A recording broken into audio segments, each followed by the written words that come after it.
CSI everybody, aerating your lawn, and you want to jump on board and do it yourself to save a few bucks? Well, today we're going to talk all things lawn aerator, including why we do it, how we run the machine, some tips and tricks to keep you guys safe while running this machine. So let's go over the ABCs of lawn aeration. Number one, what is it for? It's to decompact soil. So if you have neighborhoods with just kids everywhere that are trampling on your lawn and you experience a lot of compaction, aeration is going to be your best friend. Number two, when is it best to do it? Fall time is the absolute best time of the year if you're only going to do it once. However, you should do it as you have compacted lawns. However, golf courses are going to do it multiple times of the year. Now, albeit the fall time is the best, and I'll tell you why. As temperatures are coming down, we're going to fall under the weed germination process. So weeds are going to germinate less with fall aeration. But the most important aspect of it is as the temperatures are changing and we're getting more rain, snow, depending on the regions, it's going to catch all of that and push it deeper into the soil. A lot of your root growth is going to occur in the transition between fall and winter. It's that last little stretch the grass is going to make, so it's hyper beneficial for the lawn. Next, it's going to remove and thin out the actual thatch in your lawn, which in return causes the grass to grow outward. In essence, going to thicken up your lawn. Now, a lot of you guys don't understand the concept of thatch. You think it's dead grass. Well, the actual thatch layer is an accumulation of root mass, which is this right here.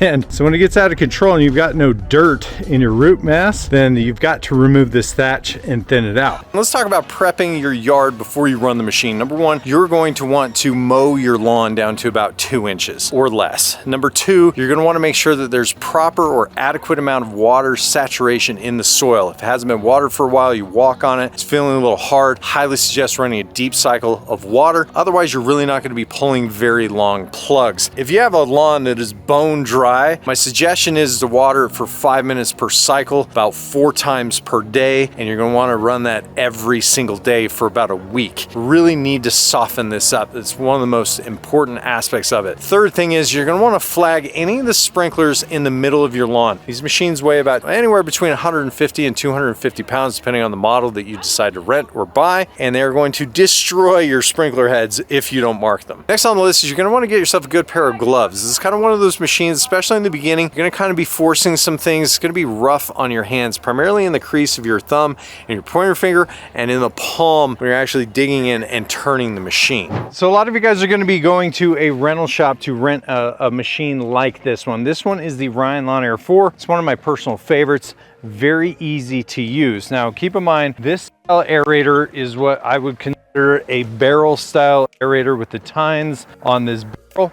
It's got about 150 pounds that push these barrels into the ground. It gives you about a 3-inch plug on average. Very simple device to use. Now, let's go over a couple of things about these machines or this style machine. Now, one of the optional things about this machine is it has a water barrel to add about 20 to 25 additional pounds of water inside there. Now, the benefits are it could possibly flatten the soil, but I find that unless the soil is extremely wet, you're really not going to get that benefit, but it does add extra benefits of just being heavier on the machine. Now, this has a Honda engine, which I'm very fond of, very reliable. They usually start on the first pull, no issues there. Now, to start these small engines, pretty simple process. You're gonna have an on and off button right here, down, up for on. You're going to do the pull start after that, and it turns itself on. Most lawnmowers are gonna have a choke. I find that you generally are gonna have to use the choke on first, turn the machine on, then push the choke off. Now, below the choke is where your gas switch is. Now, some of these rental companies are going to turn the gas off for when they're moving the machine around to make sure that they don't flood the carburetor. So make sure that that is to the on position, not the off position. Now, other than that, you're going to have the clutch, which is right here at the top. When you pull in, it's going to actuate both the tines and the drivetrain. Now, the Ryan Lawn Air 4 is a chain-driven system, so you want to make sure that you have a sufficient amount of oil on the chain before you start, and also make sure that you have enough gas. I find that I can get through about 10 or so lawns at about 3,000 square feet before I have to fill this thing back up. Fairly reliable. One thing about this, it's got a fairly simple design. To actually start aerating, you're going to put the tines into the ground by pushing down on this lever. Just like so. Drops the into the, so when you're transporting, you want to make sure that this is up, and I commonly train my guys to hold the lever up, because if you hit some of these are sensitive and it drops the machine right to the ground, and then you ruin your tines. Always important to read the operating instructions, and a lot of these are printed on the handle. Most aerators come with an adjustable speed of turtle to rabbit. Now these aeration tines are on a drum, meaning they're just going to go in a circle and they're going to impact the ground, pull up the core and spit it out the back. Now the other designs that you're gonna see are where they punch straight down. In my opinion, those are a little bit more effective, a little bit more efficient. Some of them actually have ways that you can gauge the depth at which you're going to pull the plug. In my opinion, I feel like a plug of about 3 inches or more is ideal. Now, one of the most important aspects of running this machine is wearing personal protective equipment, meaning long sleeve shirt, pants, socks, closed toe shoes, eye gear, hat, and something to protect your ears. I like to wear my headphones because I like to listen to music while I'm doing this, but I can't stress how important this is. Just even the hat aspect alone. You'll be going through somewhere and you'll get a branch going right through your head. It's a real thing, or you'll hit your eyes. Make sure that you wear the personal protective equipment.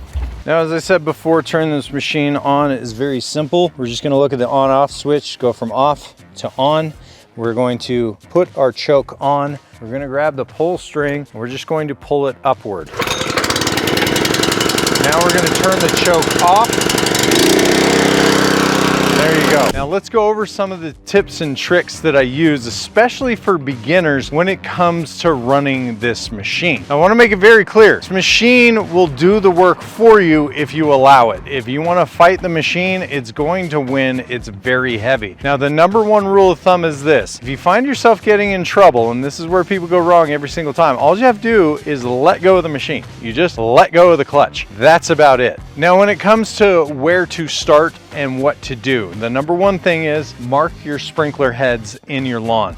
This machine will absolutely obliterate all of your sprinkler heads. Now, after you get all the sprinklers marked, the best thing to do is to start on a corner. Now, me personally, I feel like it's best to start on the left side and to be taking right-hand turns. I find that in the corners, it's a little bit easier to get out of the corners, but it really doesn't matter that much. It's just what you're most comfortable with. So what we're gonna do is we're gonna start, and I like to stay about 6 inches off of the edges. However, if you are a beginner, here is my advice. Run it like a lawnmower, and we're gonna do what's called a border cut or a border pass. So we're just gonna go in circles and we're gonna do the entire border. Now, the reason why we wanna do this is if you're doing an overseed, you're gonna wanna go over the lawn 2 times to make sure that you get enough of the thatch out and you get seed to soil contact. Now, if you're just gonna go over this 1 time, the easiest thing to do is to turn it like a cyclone and just keep going in a giant circle. Now, the idea is we want to make sure that we go over 100% of the cut. Now, if you have a bigger lawn, or as I said before, you're gonna cross hatch it, you're gonna wanna make sure that you go up and then back down. Now, the best way to do this is when you get to the end, you're gonna let go of the clutch. And again, this is the beginner's approach. You're going to let go of the clutch, pull the wheels up,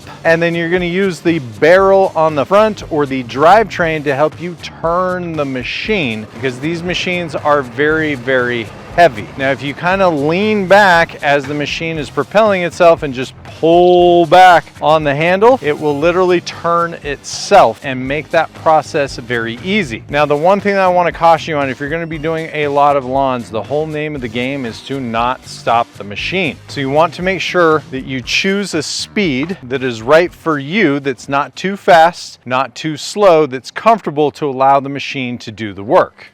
One really nice aspect of the design of the Ryan Lawn Air series and many others is you can actually take these 20 or 25 pound weights out. There's commonly one on each side, and then also you can put water in or out of this barrel on the bottom here. So if you get a lawn that's a little bit drier, you can actually apply more weight. If you get a lawn that's just sopping wet, you're going to want to take these weights out, because we don't want this sinking into the lawn and becoming a mosh pit, which can happen very, very quickly. And also on wet lawns, you also run the danger of ruining their sprinklers. This particular machine is chain driven, and there's a couple of things that you're going to want to notice. Number one, you need to make sure that the chain is somewhat tight right, but has just a little bit of play. Where you're going to do the adjustments for the chain is there's a sprocket right here, and there's another sprocket right down here. So as it goes up and over and down, you can adjust this to the right, or you can adjust this one upward to actually tighten the chain. Now if we come in here, we might be able to get you a little bit of a better view where you can actually see the chain underneath here and how it goes from the bottom and how it is on the top. So there's not a lot of room to play in here, but it's not as difficult as it seems. For safety and carrying purposes, there is a lifting handle on both sides. You just put your hand underneath here and lift up.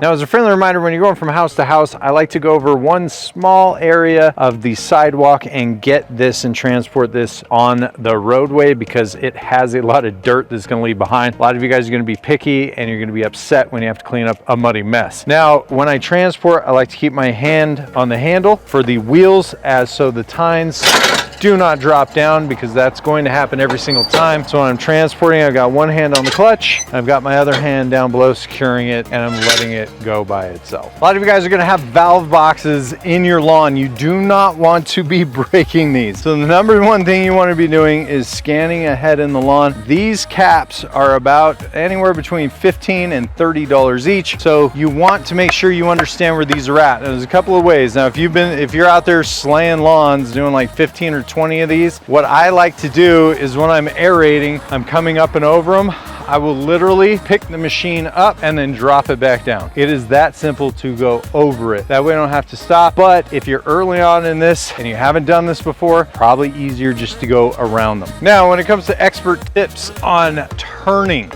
this is the craziest thing, is it's going to feel very uncomfortable. You're going to come on the side of the machine that you're turning. So if I'm turning right, I'm going to have my body on the side and I'm going to grab the hand and then I'm going to slightly push down like so, and I'm going to follow myself around the machine. And if I'm turning left, I'm going to do the opposite. I'm going to come on this side of the machine and then I'm going to put my palm here, and you can either do it one-handed or two. You're going to get ahead of the machine, you're going to push it down here and then follow it here. Now, when the machine is on, there's a lot of weight shifting, but that is the technique. So I'm going to give you my exact game plan on this lawn, which is a little bit difficult. The primary base is I'm going to turn everything into a rectangle. So I'm going to do this section by going around it twice, once through the middle. Now this backyard is pretty technical. The nice thing is it's big.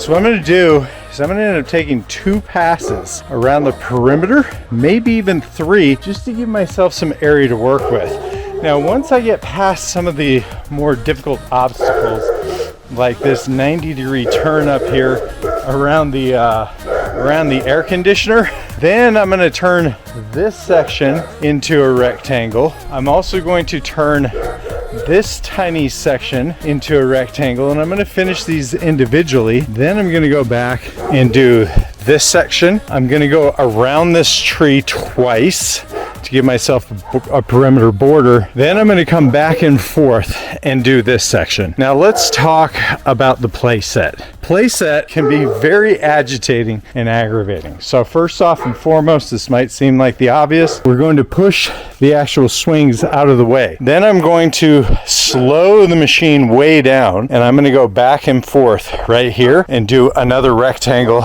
Then I'm going to give myself a little border pass here, maybe 2, and I'm going to continue to do the rest of it. Now, believe it or not, all of this took me about 10 minutes. The key to the game is don't stop the machine. I feel like it's very important to understand how fast that you can possibly go. You don't want to burn yourself out, but you also want to be able to get through the job as quickly as possible, efficiently as possible. So you want to play with that throttle as much as possible. Now, one of the key things I'm going to teach you is how to use that drum to make solid turns. This is our next lawn that we're going to be doing. Now, this one is a fairly simple front yard. All I'm going to do is I'm actually going to make passes like this and come all the way back down and really just trace it. Now, the number one thing I want to watch out for is this post right here, and I'm just simply going to go around it. Now, one important thing that we always have to do is simply pick up the items in the yard. So it's important to walk the yard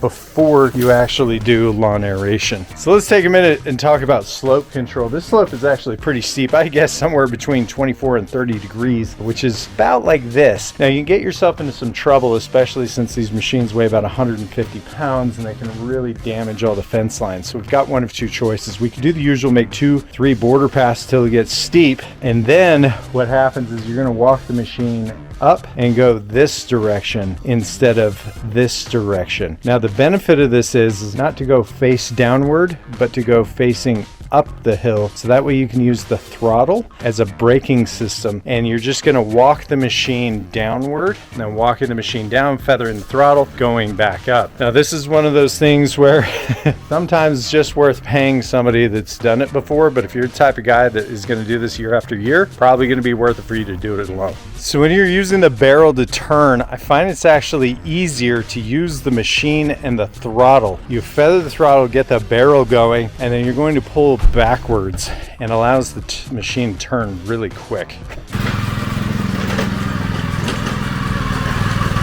Now when it comes to these massive roots, you really just have to go around them. You're going to beat your machine up pretty good, and you'll also beat the tree up pretty good too, these feeder roots. So just work your way around them. These are my tips and tricks on how to properly aerate a lawn. If you guys have any questions, comments, or concerns, hit me up down in the comments down below. I'd love to help you guys out. Until next time, guys, the Pest and Lawn Ginger. We're slaying lawns.